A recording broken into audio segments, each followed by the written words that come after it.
The family I nanny for has an escape tunnel under the garage, and this morning we had 90 seconds to reach it. I started working for the Ashford family in October after answering a posting that offered nearly 3 times what other nannying positions in the area paid. The job description had been oddly specific about requirements: extensive background check mandatory, emergency medical certification required, physical fitness assessment needed, willingness to relocate on short notice essential, and most strangely, comfort with non-traditional security protocols. Most childcare positions didn't read like applications for a special forces unit, but I needed the money desperately after my mother's medical bills had drained everything I'd saved, and the salary they offered would let me pay off debt and actually start building a future. When I met Elena Ashford for the first time at a neutral location downtown, she spent the first hour asking questions that had nothing to do with childcare experience or educational philosophy. She wanted to know how I handled extreme stress, whether I'd ever had to make life or death decisions, if I had family or close relationships that might complicate sudden schedule changes, what my pain tolerance was like, whether I had any military or law enforcement background. I answered honestly while increasingly convinced this was either an elaborate prank or something illegal, but Elena's demeanor suggested neither. She was in her early 40s with silver streaking through dark hair pulled back severely, dressed in clothes that looked expensive but deliberately understated, and she carried herself with the controlled tension of someone always calculating exit routes. She explained that her husband Gabriel worked in international corporate security consulting, and their work occasionally required extreme privacy measures and rapid relocations.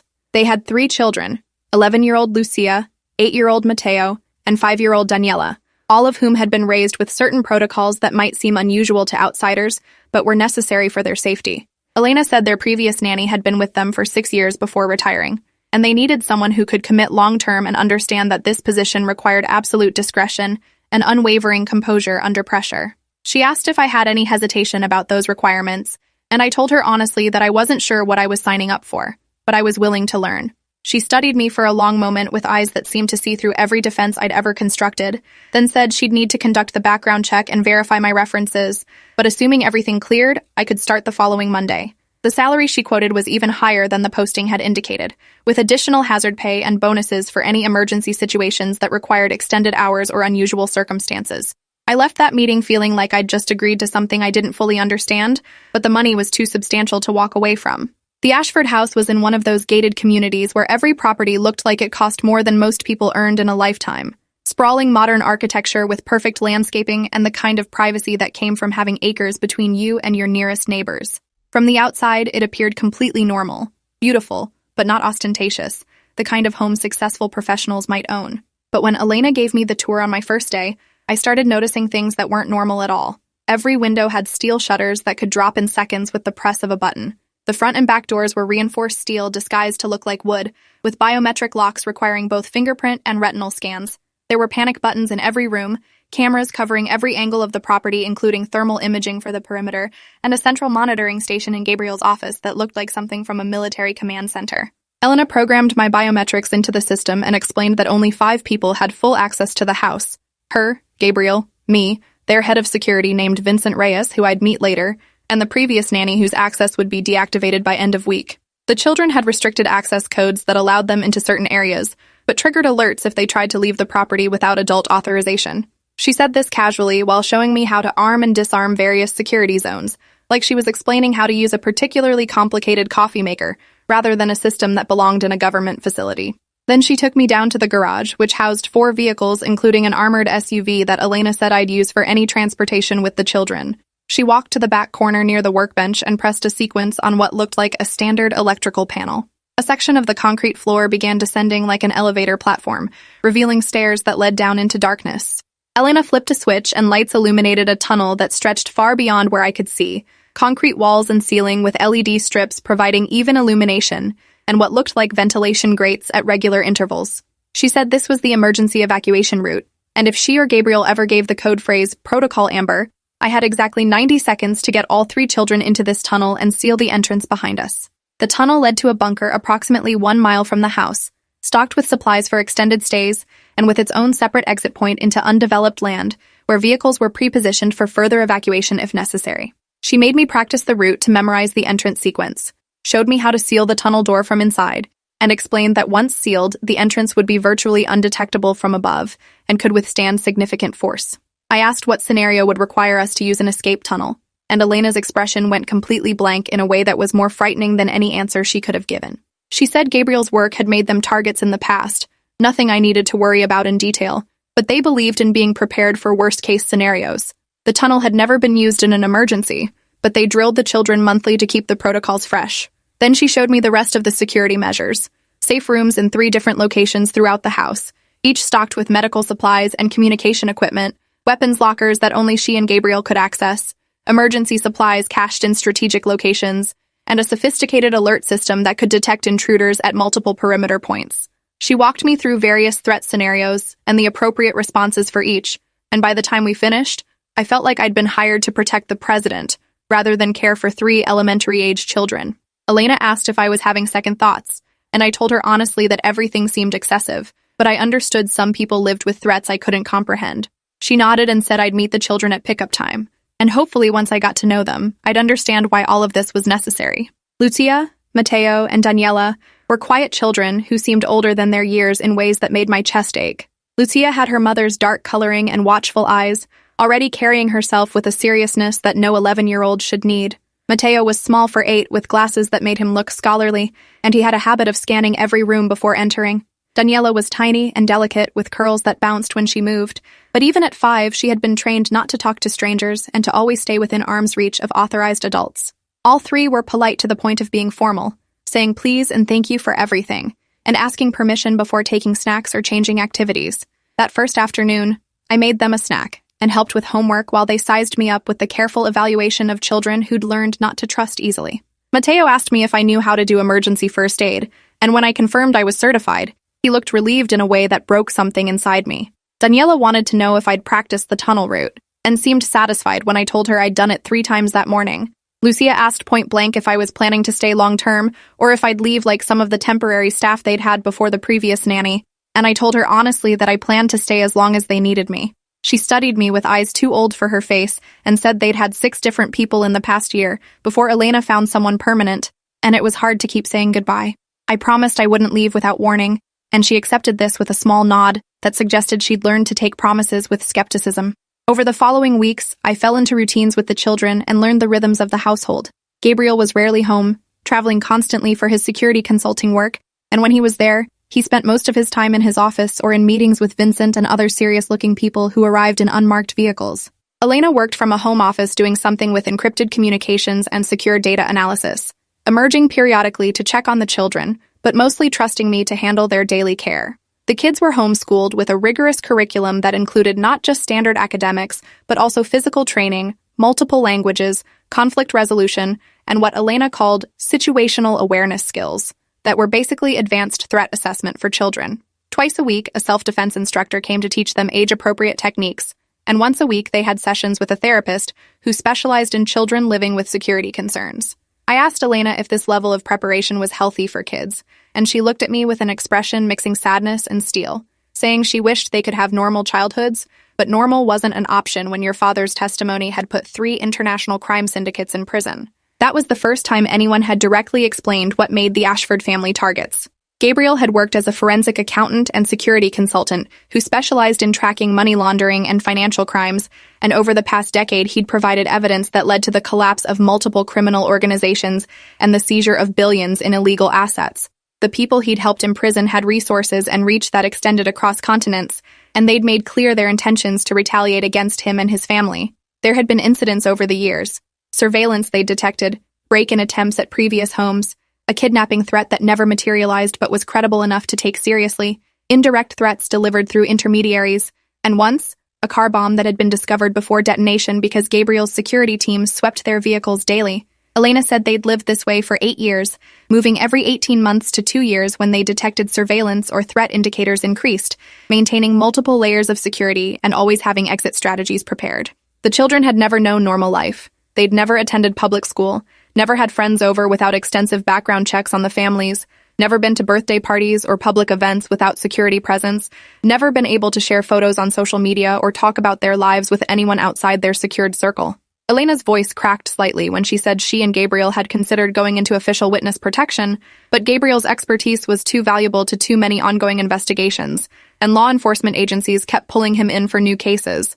So they'd built their own version of protection with private security firms, rotating safe houses, and constant vigilance. She said she was telling me this because I deserved to understand what I'd signed up for, and if I wanted to leave, she'd understand completely and still pay me through the end of the month. But if I stayed, I needed to commit fully to the protocols and understand that the elaborate security wasn't paranoia. It was the minimum necessary to keep her children alive. I told Elena I was staying. The money was still a factor, but something deeper had taken hold. Those 3 children with their too careful manners and too old eyes had grabbed onto something in my chest, and the thought of leaving them felt impossible. Over the next 3 months, I became part of their security ecosystem, learning to recognize the subtle signs that Vincent's team watched for, understanding the layers of monitoring and response that operated invisibly around us at all times. Vincent himself was a former military operator who'd worked executive protection for a decade before Gabriel hired him to build a comprehensive security program for his family. He was professional and thorough, treating me as part of the team rather than just the nanny, and he made sure I understood not just the what of our protocols, but the why behind every measure. He explained that the greatest vulnerabilities in any security program were predictability and complacency, which is why they varied routes and schedules constantly, why they had multiple layers of seemingly redundant protection, why they drilled the family on emergency responses even when threat levels were low. He said the tunnel had been his idea, installed when they'd moved to this house 2 years ago, because every security plan needed a last resort option that couldn't be compromised by someone with inside knowledge or by sophisticated surveillance. Only 6 people knew the tunnel existed: Elena, Gabriel, Vincent, me, the construction team lead who'd built it and who was also ex-military and bound by ironclad NDAs, and the previous nanny. The children knew about it, but not its exact location or mechanism, which was intentional so they couldn't accidentally reveal it under pressure or interrogation. Vincent said he hoped we'd never need it, but in his experience, the things you prepared for most carefully were the things that kept you alive when everything else failed. The months passed without incident, and I started to relax into thinking maybe the threats were more theoretical than real. Maybe the criminal organizations had moved on to other targets. Maybe all this security was just expensive insurance that would never pay out. The children thrived under consistent care and began opening up emotionally.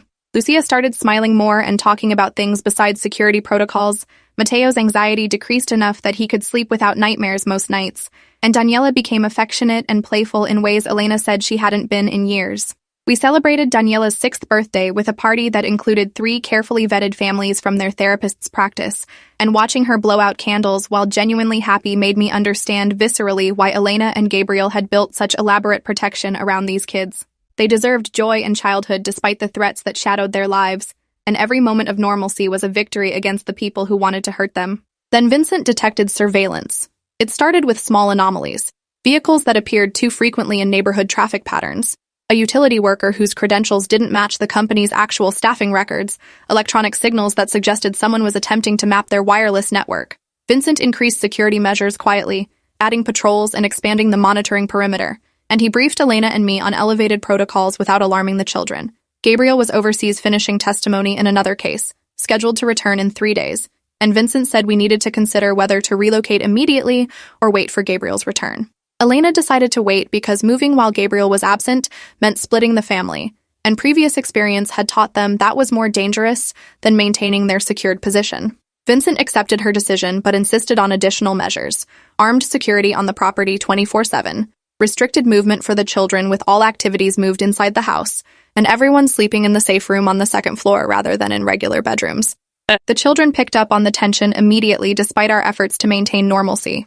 Lucia asked me directly if something was wrong, and I told her honestly that Vincent had detected possible surveillance and we were being extra careful until Gabriel got home. She accepted this with a calm that suggested she'd been through similar situations before, and I watched her take on a protective role with her younger siblings, keeping them entertained and distracted while the adults managed the security response.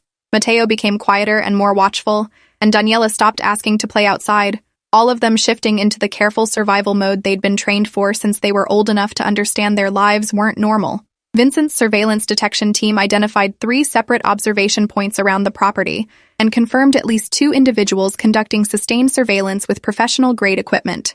He briefed Elena and me that this represented a credible immediate threat and recommended implementing evacuation protocols within the next 6 hours. Elena tried calling Gabriel but couldn't reach him, which Vincent said wasn't unusual given he was traveling in regions with limited secure communications. She made the decision to prepare for evacuation, but wait until morning to move the children, gambling that whoever was watching them would wait for Gabriel's return before making any move, since he was presumably the primary target. Vincent disagreed and said that assumption was dangerous, that sometimes families were targeted specifically to pressure or punish the primary, but he deferred to Elena's authority as the client. We spent the night in the safe room with Vincent, and 2 of his team stationed inside and another 4 positioned around the property perimeter. The children slept fitfully while Elena and I took turns keeping watch, and I found myself staring at the panic button that would trigger the tunnel evacuation, wondering if we'd actually need it or if this would turn out to be another false alarm. Morning came without incident, and Elena decided we should maintain the appearance of normalcy, while Vincent continued assessing the threat. The children had their regular lessons, and I made breakfast and tried to keep routines as normal as possible despite everyone's elevated stress. Around 10 in the morning, Vincent came to find Elena with an expression that made my stomach drop. He said his team had lost track of the surveillance positions overnight, which meant either the watchers had left or they'd gone to ground in preparation for action. He'd tried to contact Gabriel's security team and gotten no response, which was highly abnormal, and he detected what might be jamming signals affecting their communications. He said in his professional assessment, they were in the final stages before an attack, and they needed to evacuate immediately using the tunnel and get to the secondary safe house he'd prepared for exactly this scenario. Elena's face went white, but her voice stayed steady when she called me over and told me to get the children ready to move. I started to ask questions, but she cut me off and said there was no time for explanations. I needed to trust Vincent's assessment and follow the evacuation protocols we'd drilled.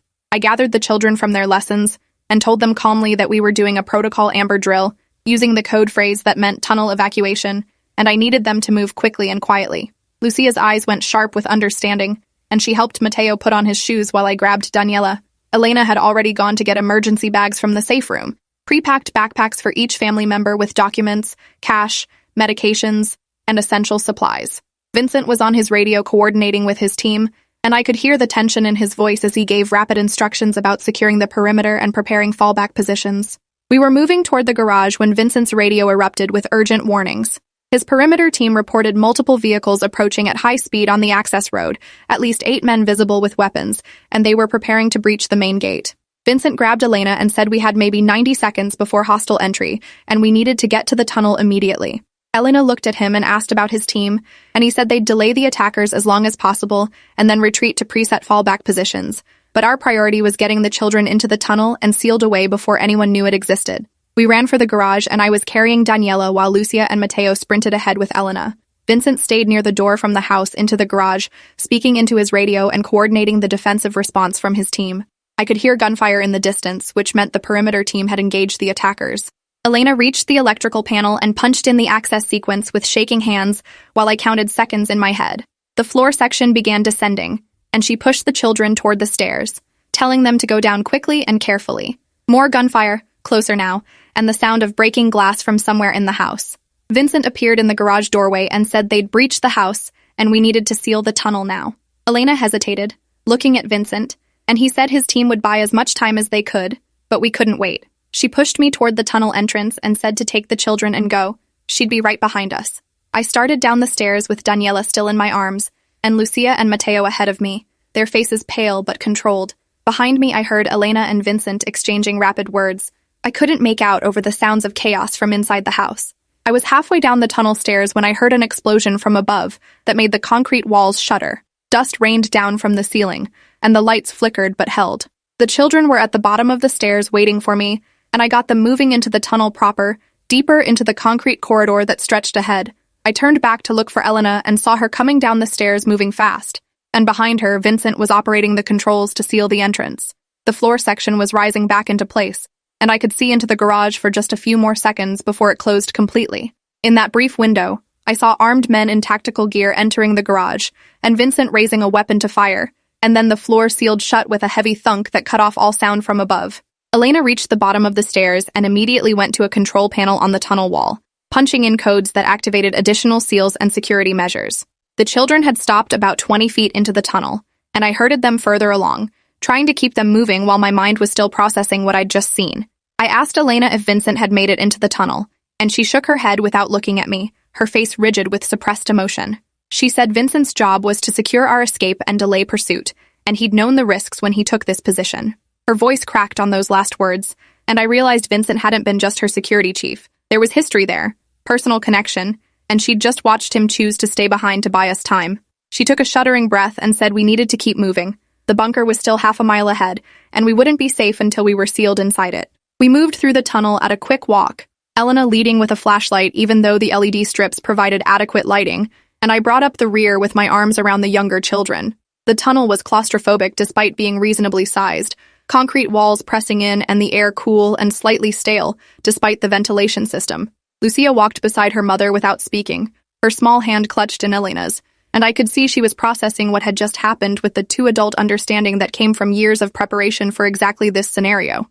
Mateo was shaking but moving steadily, and Daniela had her face pressed against my shoulder, not crying but breathing in short, rapid bursts that suggested she was fighting panic.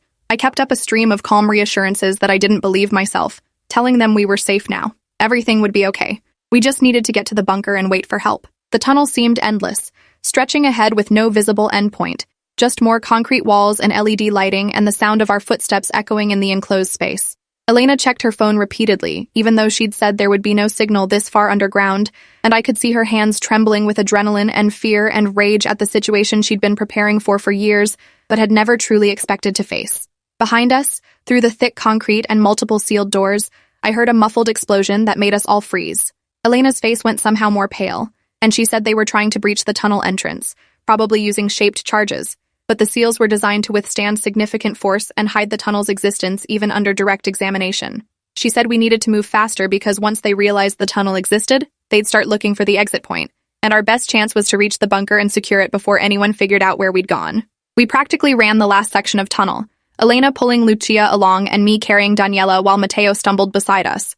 The tunnel ended at a heavy steel door with another biometric lock, and Elena pressed her palm against the scanner with hands so shaky it took 3 tries to register. The door unlocked with a hydraulic hiss and swung open into a space that looked like a combination between a bomb shelter and a small apartment. There were bunks against one wall, a kitchenette area with supplies, a bathroom, a communication station with multiple monitors and equipment, and storage areas with more supplies than we could use in months. Elena ushered us all inside and sealed the door behind us, engaging multiple locks and checking the monitors that showed camera feeds from various angles around the bunker's concealed exterior entrance and the surrounding wooded area. The children collapsed onto the bunks while Elena went to the communication station and started trying to make contact with outside help. I watched her cycle through multiple channels and frequencies, hearing only static or dead air, and saw her face grow increasingly grim. She finally turned to me and said the jamming was more sophisticated than she'd expected, blocking even the hardened communication systems Gabriel had installed in the bunker. We had supplies and security, but no way to call for help or coordinate with Gabriel or law enforcement. She said there were protocols for this scenario. If we couldn't reach Gabriel within 6 hours, we'd implement the next stage of evacuation using the vehicle positioned near the bunker's exit and drive to a predetermined safe location where Gabriel would know to look for us. But she'd hoped the communication systems would work because that safe location was 8 hours away, and making the drive with 3 traumatized children while possibly being pursued was not a scenario she wanted to face. I asked Elena what she thought had happened to Vincent and his team, and she said based on the gunfire we'd heard and the explosions, they'd engaged the attackers to buy us escape time. And the fact that we'd made it to the bunker meant they'd succeeded in their mission. Her voice was professionally neutral when she said this, but I could see the cost of that neutrality in the rigid set of her shoulders and the way her hands clenched and unclenched. She'd known Vincent for 6 years, had trusted him with her family's lives, and she'd just left him to face what was likely overwhelming force alone. I wanted to tell her that wasn't her fault, that she'd made the only choice that protected her children, but I didn't have words adequate for that moment, so I just put my hand on her shoulder briefly before going to check on the kids. Lucia had her arms around both younger siblings, sitting on one of the bunks and speaking to them in low, soothing tones. Mateo was crying silently, and Daniela was pale and shaking. I sat down with them and started doing the grounding exercises their therapist had taught them for managing acute stress. Name 5 things you can see, 4 things you can hear, 3 things you can touch. Lucia joined in helping her siblings through the exercise, and gradually they all started breathing more normally, and the immediate panic receded into something more manageable. I asked if they needed anything, and Lucia said they just needed to know what was happening and what we were going to do next. So I explained as simply as I could that bad people had attacked the house, but we'd escaped through the tunnel like we'd practiced, and now we were in the safe bunker waiting to contact their father and figure out the next steps. Mateo asked if Vincent was okay, and I had to tell him I didn't know, but Vincent was very skilled and had been protecting them. Daniela wanted to know when they could go home, and I couldn't answer that because I didn't know if the house still existed or if we'd ever be able to return. Elena came over and knelt in front of her children, pulling them into a tight embrace and telling them she was so proud of how brave they'd been and how well they'd followed all their training. She said they were safe now, and she'd keep them safe, and as soon as they could reach their father, everything would be okay. The children clung to her with desperate intensity, and I turned away to give them privacy in their family moment while my own mind raced through implications I was only beginning to process. 5. We'd been in the bunker for about an hour when the monitors showed movement near the exterior entrance. Elena spotted it first and called me over to look at the camera feed showing the disguised exit point about 50 yards from the bunker itself. 3 men in tactical gear were systematically searching the wooded area, moving in a grid pattern that suggested professional military or paramilitary training. Elena's face went rigid and she said they'd found the general area somehow, probably by tracking the tunnel's route or detecting ventilation outlets or using ground-penetrating radar. She cycled through other camera angles and counted at least 6 more men spreading through the woods in search patterns. She said the bunker's entrance was extremely well concealed, but if they kept searching systematically, they'd eventually find it, and once they did, they had the tools to breach it given enough time. I asked what we should do, and Elena said we needed to implement the final evacuation protocol immediately, rather than waiting the planned 6 hours. She went to a storage locker and pulled out weapons, 2 handguns and a rifle, and I felt my stomach clench because I'd never fired a gun in my life, and the situation was escalating beyond anything I'd imagined. Elena saw my expression and said she wasn't asking me to fight, but I needed to know weapons were available if it came to that. She showed me the basic safety and operation of one of the handguns and made me practice the grip and trigger pull while she explained that the vehicle exit route would take us out through an underground passage that emerged nearly a quarter-mile from the bunker in a different section of woods where a truck was hidden. If we moved now while the searchers were concentrated around the main bunker area, we might be able to reach the vehicle and escape before they realized what we were doing. I asked about the children and whether they should be exposed to that risk versus staying in the bunker, which seemed more secure. Elena said the bunker was a defensive position, but not indefinitely sustainable if attackers had time to set up siege equipment or bring in specialists to breach the fortifications. The vehicle offered mobility and the chance to reach the predetermined safe house where Gabriel would eventually look for them. She'd weighed the risks and decided movement was safer than staying static, especially since we had no communications and no way to call for help. She told me to get the children ready to move again while she prepared the vehicle access tunnel and monitored the camera feeds for optimal timing. I gathered the kids and explained we were going to take another tunnel to a hidden vehicle and then drive somewhere safe, and they accepted this with the exhausted resignation of children who'd been through too much already. Elena watched the cameras for 20 minutes, tracking the searchers' movements and waiting for a moment when they were concentrated on the wrong areas. Finally, she said, this was the best opportunity we'd get, and we needed to move immediately and silently. She led us to another concealed door in the bunker's rear wall that opened into a narrower tunnel, this one sloping upward and lined with rough concrete rather than the smooth finish of the main escape route. We moved single file with Elena leading, the children in the middle, and me bringing up the rear with one of the handguns Elena had insisted I take. The tunnel was cramped and dark except for our flashlights, and I could hear the children's frightened breathing echoing off the walls. We walked for what felt like forever, but was probably only 10 minutes before the tunnel ended at a ladder leading up to a hatch. Elena climbed the ladder and carefully opened the hatch, checking the area above before signaling us to follow. We emerged into thick woods in the middle of nowhere, trees and undergrowth providing cover but also limiting visibility. About 30 yards away, I could see a pickup truck hidden under camouflage netting and brush. Elena moved toward it in a low crouch, and we followed with the children staying close and quiet. My heart hammered against my ribs as I scanned the woods for any sign of the searchers, expecting at any moment to hear shouts or gunfire. We reached the truck and Elena removed the netting while I helped the children into the back seat. The truck started on the first try, which felt like a minor miracle, and Elena began driving slowly through the woods on what must have been a pre-planned route, though I couldn't see any road or path. We'd been driving for maybe 5 minutes when I heard an engine behind us, and turned to see an SUV crashing through the undergrowth in pursuit.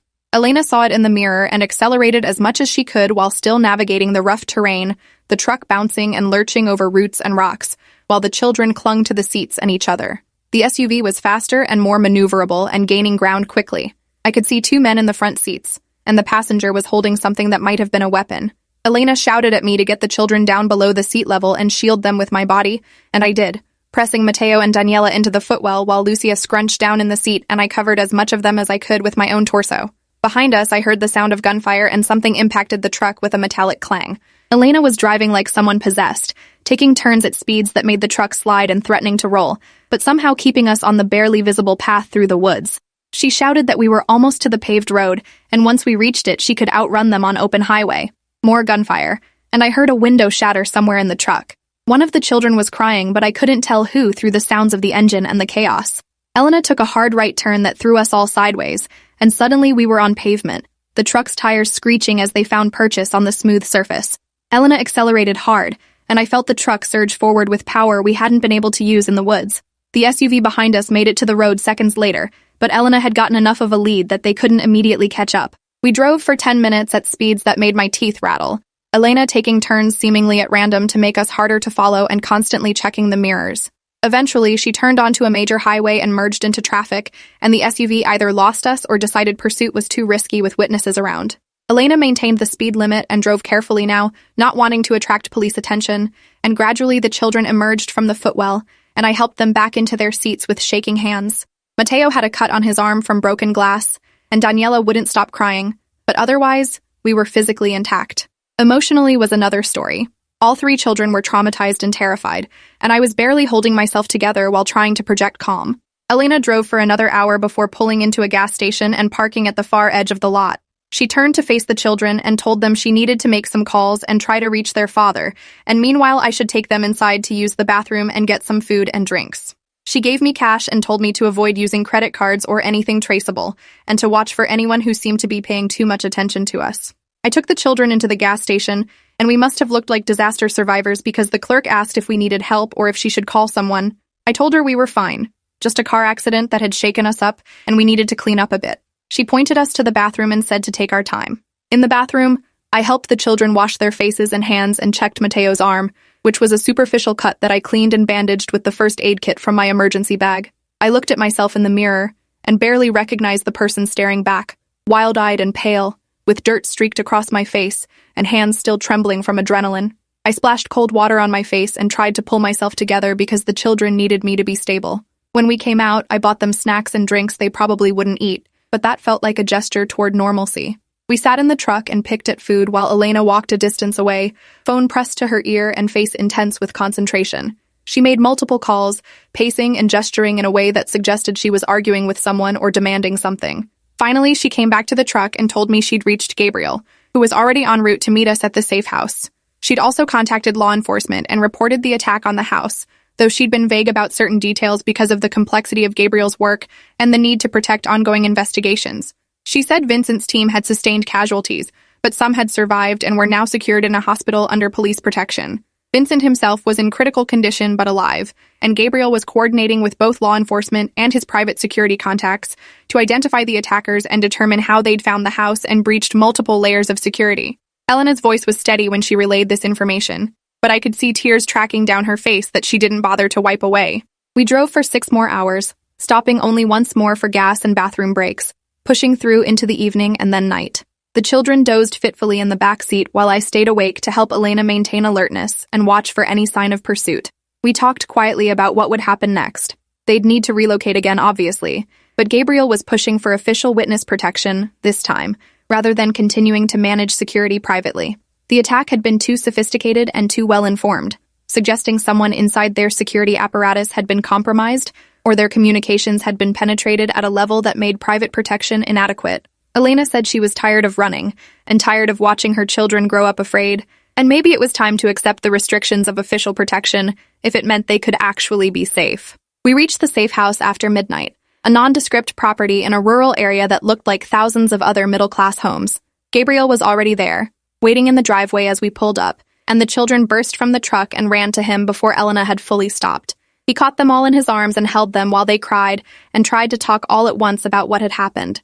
Elena sat in the driver's seat for a long moment before getting out, and when she did, Gabriel pulled her into the embrace with the children, and they stood there as a family unit holding each other while I gave them privacy and tried to process the events of the past 12 hours that felt like an entire lifetime compressed into impossible intensity. Gabriel eventually came over to me and shook my hand with a grip that was firm and warm, and he thanked me for protecting his family and getting them out safely.